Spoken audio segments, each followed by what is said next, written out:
Welcome to Shepherd's Bush Green.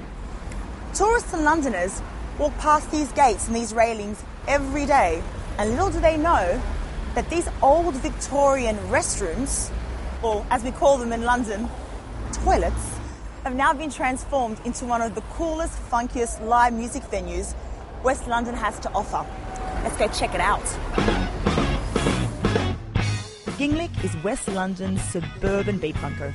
It fuses some of the city's premier electronic and underground DJs, along with musicians, bands and comedians.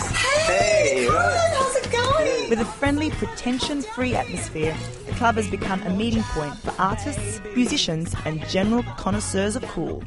It was actually built for the 1908 Olympics, the first time the Olympics were in London for all the spectators in London. Wow, okay. Yeah. Do you know how long it was actually used as for public convenience? I don't know.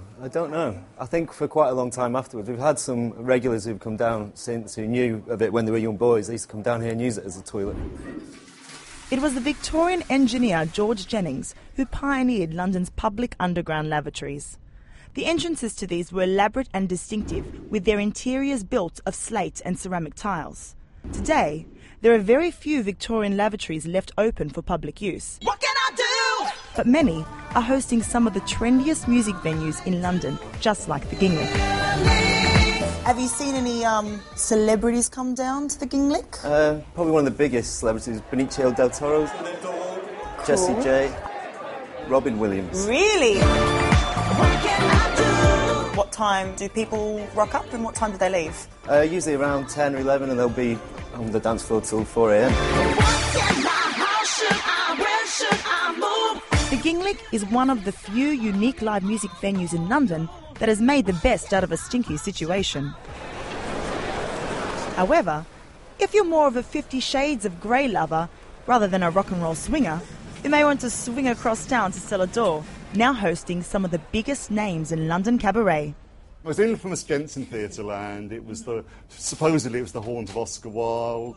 I used to pass by this disused toilet every day and thought it would make a wonderful sort of New York-type dive bar. We have drag on a Monday. We have burlesque on Fridays and Saturdays. Now I hear your cocktails are some of the best in London. You're absolutely right. Very fantastic. Yeah, yes. Well, I'm going to have a bit of a taste then. Thanks for having me. Thanks for coming. Both venues are fabulous. They're my personal choices of a great night out in London. I'm so addicted to the Ginglick. I've even managed to get up and have a bit of a sing-along on stage with my band, Bella Cherry.